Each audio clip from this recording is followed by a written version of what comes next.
The predictions about the catastrophe As another therapy for Ebola is already being tested on Americans with COVID-19, but it's still unclear when any of these treatments will be widely available. The State Department raised the travel advisory to the highest level, to level 4. Dr. Anthony Fauci, the government's top expert on infectious diseases.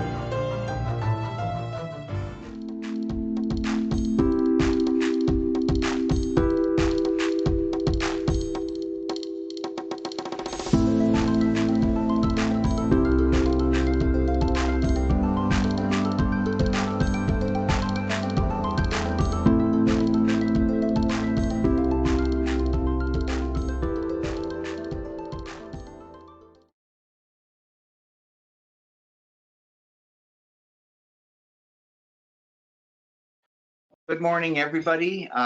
This is Dave with Marketing Ideas for Printers, and I thank you for joining us for our second webinar in the Coronavirus Resources for Printers series. And if you give me just a moment to reconfigure my screen, and we'll be underway here shortly. All right, so thank you all for coming back for this second webinar. Just to get going, we're going to get going rather quickly because we really want to keep these webinars down to 20 minutes so that you are able to get about your day, but we also want to get you high value information. I hope that you saw the first webinar we did on Tuesday. And if you didn't, please make sure you head over here to coronavirusresourcesforprinters.com. It goes to one of our pages on our main website. It's also linked to from our main page at marketingideasforprinters.com. But if you have not caught the first webinar, just scroll down towards the bottom of the page here, and the most recent webinar will always be posted. There's a great webinar on how to make an others first message, which is so super important in this time that we're in.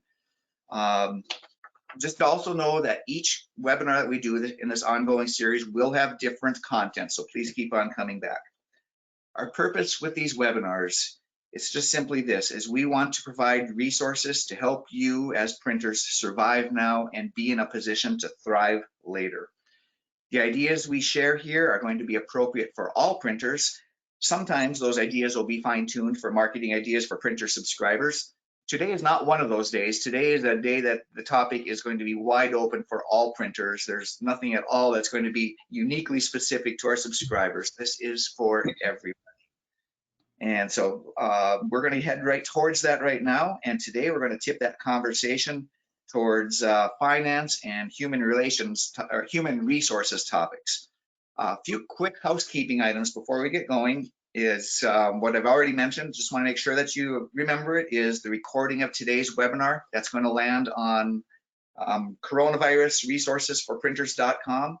There's going to be a short survey afterwards. It takes as little as just really seconds, just under 30 seconds. So please stick around for that.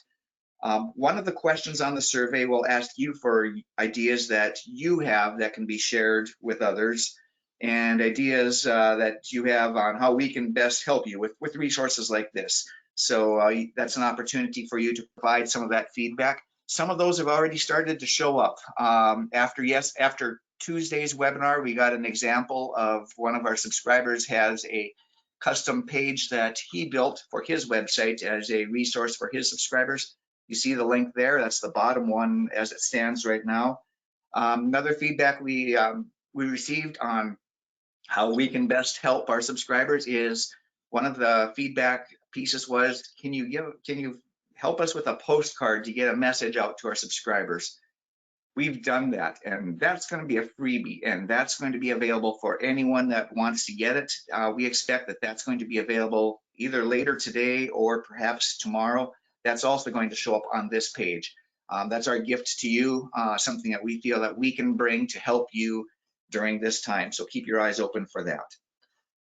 I think that's all the housekeeping that I have. So we're going to bring Joanna on, and Joanna is the Chief Operating Officer here at Marketing Ideas for Printers. She's been hunting down all kinds of information to share with you today. She's been diving deep into webinars and looking at blog posts and just a lot of information.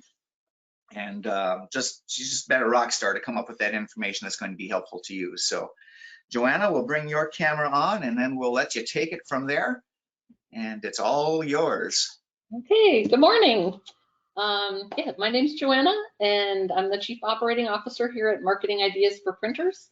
The information I'll be sharing with you today is mostly with a finance and human resources perspective, but I will also be sharing tidbits about operations as a whole. I'm so glad that all of you are with us today. I don't know about you, but I have been bombarded with webinar invitations, and I've attended as many as I could if I felt it would be pertinent to helping our company get through this time period, and especially if it would provide information I could pass along to you, our clients and print industry friends. One of my go-to resources has been Printing Industry Midwest, PIM. They're a regional affiliate of Printing Industries of America. There's a link on our coronavirus webpage to their site.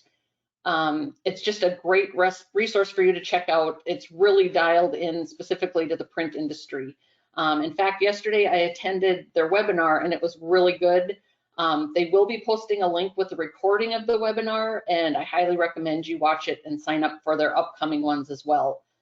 Dave's got a page up here right now of Print Industries of America, and it's just laid out really well. It's got everything you'd possibly want to know about in the print industry, including all of the things from the CDC, you know, like keeping your business germ-free, also links to the SBA loans, links to updates.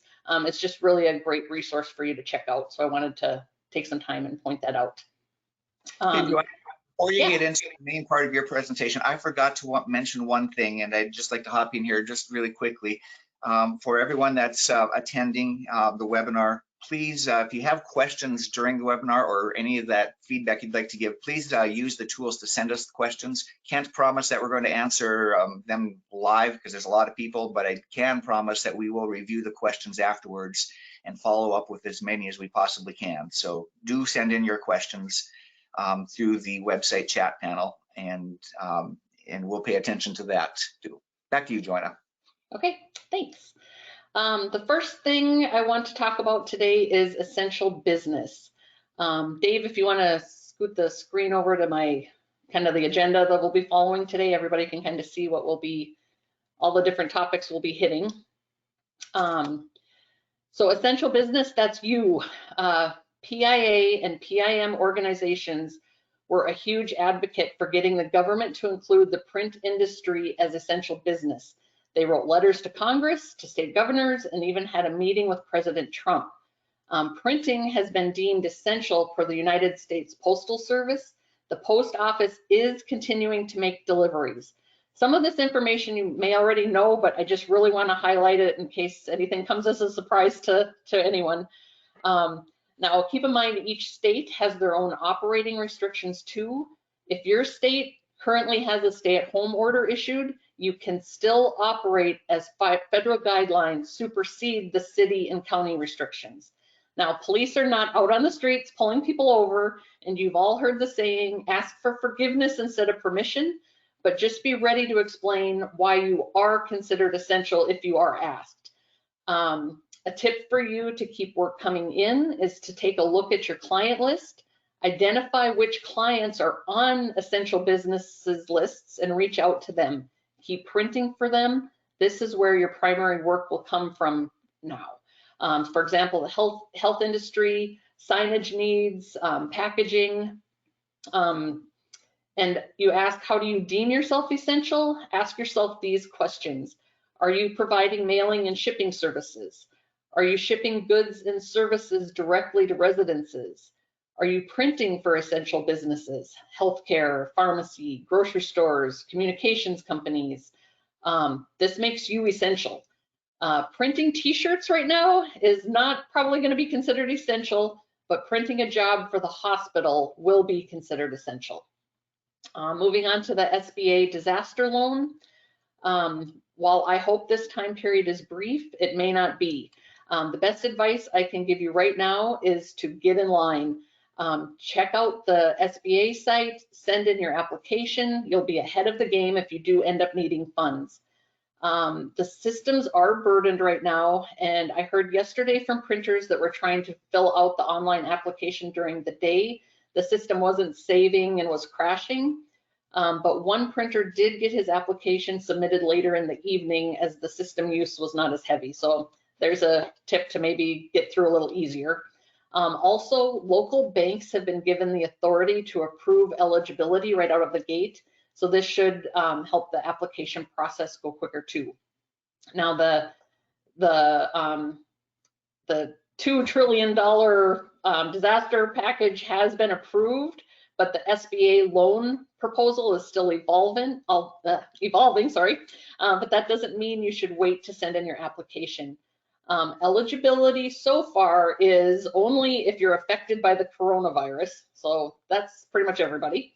$350 billion has been appropriated for small business. So funds are out there, and this is small business means 500 or less employees. This is a support loan. It can be used for payroll, insurance, debt, mortgages, etc. And the disaster time period, they're actually backdating to February 15th, and it's going through the end of the year, December 31st, 2020. So this is something absolutely everybody should apply for. Also keep, I could add one thing that I think I heard you mention on one of our meetings is that you're doing a good job of tracking any expenses we incur that are related to coronavirus. Just even the kind of modest expenses that come along with putting together a presentation like this. And maybe that's coming up in your presentation, but where does that fit into the mix? Oh, that's absolutely important. Track everything. If you've had people switch to working remote, if you've had, if you're paying time off that people haven't been able to come into work, all of this, everything, or even lost revenue, we're tracking cancels that are coming in because of the coronavirus. All of this is stuff that makes you eligible for the SBA loan.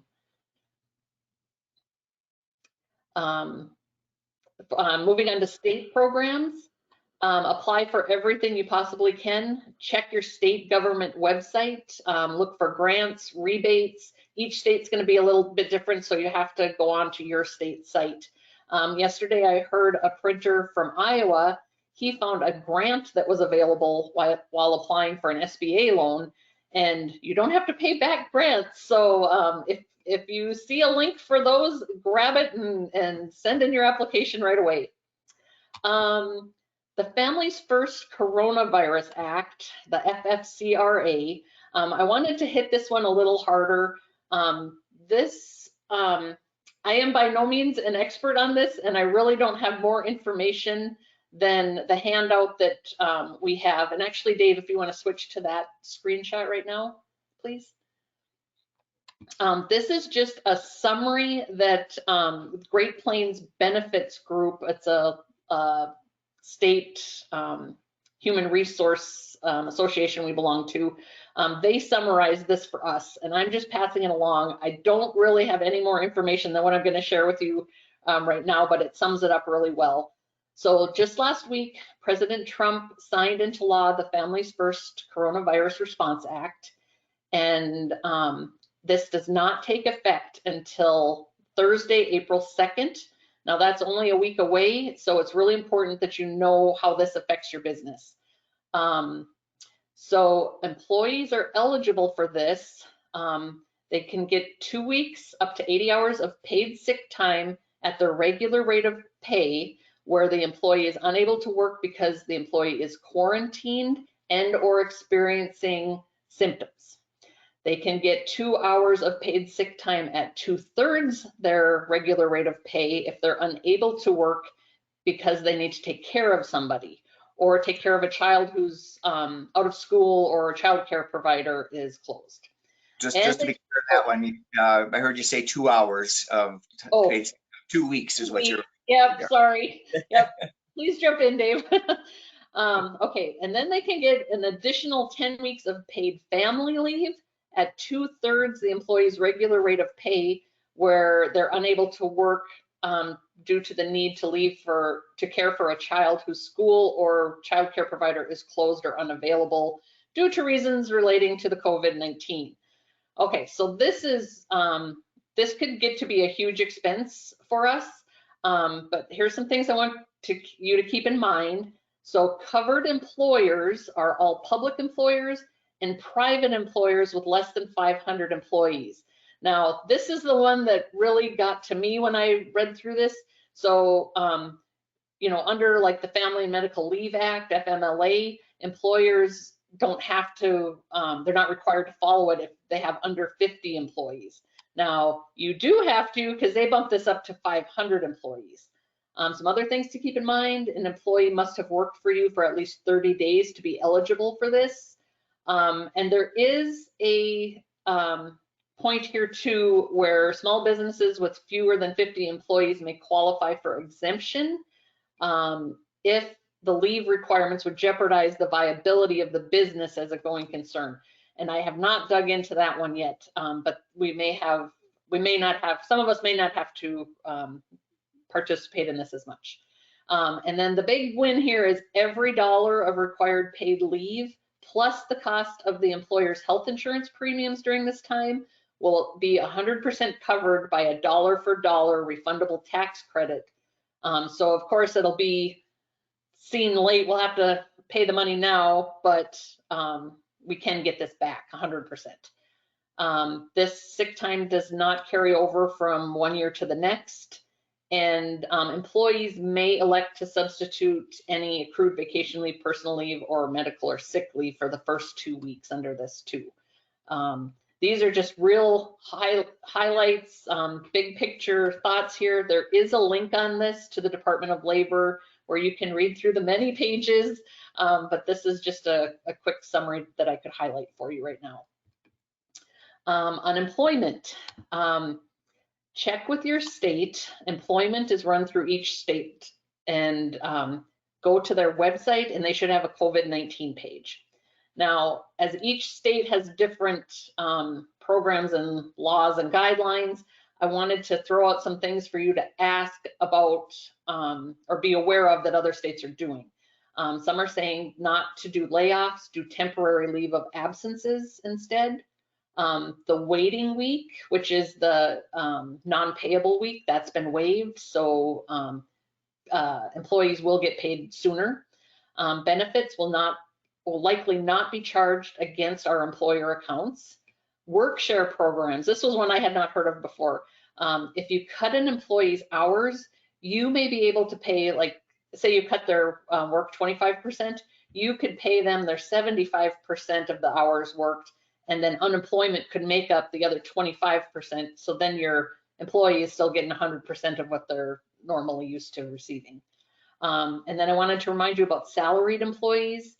Federal guidelines state that if they do any work at all during that week, you're required to pay them 100% of their salary. So cutting their hours may not help with payroll costs. I have not heard if they're making changes to this guideline at all. So just check with your state on that. And if you do get to a point where you need to lay employees off, please find out answers to these questions before doing that. The more information you can provide to your employees as you go through this time, the better, the easier the hit is on them. Cash flow, I know that's a big one on everybody's mind right now. This is an unprecedented time, and we don't know what the outcome will be or how long it's going to take us to get to the other side of it. And you need to be prepared as much as you can for every situation. To start analyzing your cash flow, the number one thing you need to do is pull out your 2020 business plan you created, your budget, or whatever you named it. This is your starting point. Next, you're going to want to run as many scenarios as you can, including all of the what ifs, going from best to worst. Now, worst case scenario, you end up closing and no revenues coming in. Your revenue on your yearly budget needs to change to 0 for that month, or however many months you think that will realistically be.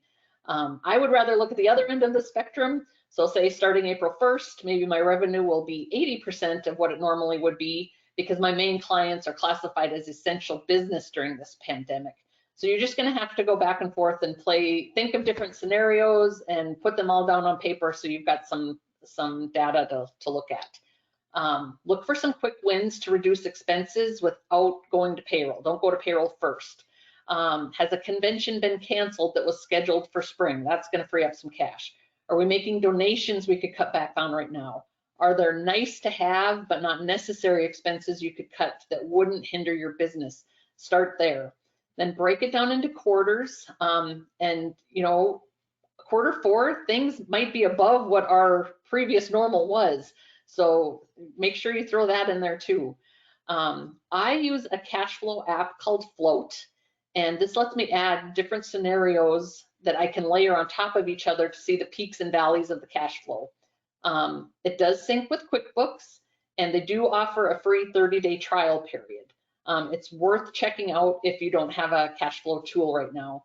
And also, PIM will also be sharing a 12-week template that they use as a tool to show rolling cash flow. So that would be available on their website as well. I haven't had a chance to check that out yet. The big one here, talk to your banker. Banks are willing and eager to help. Some of them have already, I've gotten emails from some I haven't, but ask them about taking a payment vacation or making interest-only payments for a time. They want you to come out of this on top too. And it never hurts. It never hurts to ask. I'm a firm believer in ask the question, and all I can tell you is no. So, and hopefully in this case, they will be more accommodating. Accounts payable. For this, the information I'm going to share with you here, I actually got from a blog, and it's called An EOS Company's Guide to Surviving the Coronavirus. And Dave actually put a link to that on our website, so you can read through it too. EOS has just been a great system for our company, and I can't imagine going through all of this now without having, all the processes and systems we have in place. So there's my plug for EOS. But back to accounts payable. So after you've created some cash flow scenarios, take a look at how your payable schedule can help bridge this gap. So I want you to add 3 additional columns to your AP report. Number 1, the vendors we must pay on time. Number 2, vendors who are strategic partners. And 3, everyone else. Now the must pays include employee wages, payroll taxes, never, ever, ever be late on those, and anyone else who could shut your business down if you didn't pay. Also includes the small talkative ones in your community who gossip about you if you don't pay. Those would be considered must pays. Strategic partners are vendors who your business is important to and you know each other well. They have a vested interest in you succeeding. Extended terms can be negotiated here, and eventually debt principal deferments can be negotiated with banks, like I mentioned earlier. Everyone else is any vendor that can easily be replaced by another supplier, and we may have to delay payments to this group. Brutal, yes, but we're talking survival. So those are my tips for you on going down the accounts payable path. Accounts receivable, so this dovetails right into the next. Savvy customers will be classifying your receivables in the same way you manage your payables, and likely will delay payments to you. Some may be on financial thin ice, and you'll risk full loss on receivables from them. Decide now how much credit you'll extend to each customer and develop a communication strategy for each stage. And even in yesterday's webinar, they mentioned just getting on the phone with your top 20 clients and find out where they're at, find out what they're thinking about, how are they going to pay you, because that's going to affect your cash flow too. And my last point is communicate. Can't stress it enough. Decide what's best for the health and longevity of your business. Communicate that decision to your employees. They may not like the decision you have to make, but with advance notice, at least they'll be able to plan. Just be transparent, share your plan on how your company is going to get to the other side of this pandemic. And remember, this is a stressful time for everybody involved, for owners, for managers. Some are learning how to lead remote workers now. That's a huge hurdle in itself. And for employees, anxiety has never been higher. Remember to work through this together and lean on each other. In closing, I just want to remind you to base your decision on facts, not fear. That's been our North Dakota motto from our governor. And we will all get through this together. Please reach out to us if there's anything we can do to help, or even if you just want to talk something through. Thank you and God bless. Thank you, Joanna. This is super helpful, super important information. Now all of you see why I talk about some of our rock stars on our team. Joanna is definitely one of those, and super helpful information. So Joanna, thank you for sharing that. A couple things to wrap this up. We'll be done shortly here. Remember that the recording of today's webinar and the handouts and some of the things that we referenced, they are going to end up on this page on coronavirusresourcesforprinters.com. So you'll see that show up towards the bottom here. Last Tuesday's webinar about creating an other focused message is already there. That's the one that's on the screen there. So if you missed that one, take some time to look at that one. A few things we've added, a link provided by John Cassidy on the bottom here, one of our subscribers, about how he's creating a resources page for his subscribers. A reminder that the postcard that I mentioned, that was one of the things that we got from the feedback on the last webinar. We moved fast on that one, so watch this page for that. That'll be showing up today or tomorrow.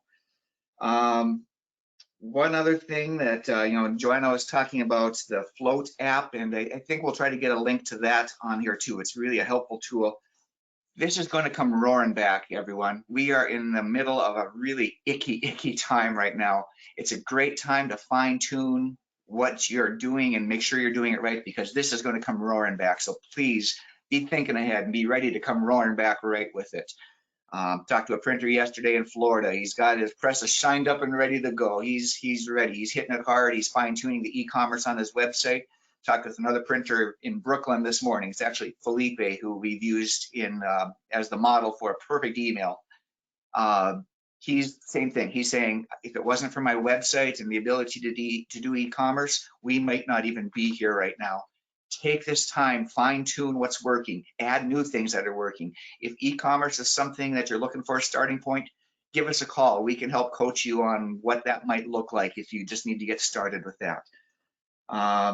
Please provide your suggestions. We are all in this together. You're going to have an opportunity here in just a few moments to provide your feedback on the survey, and I look forward to hearing your feedback.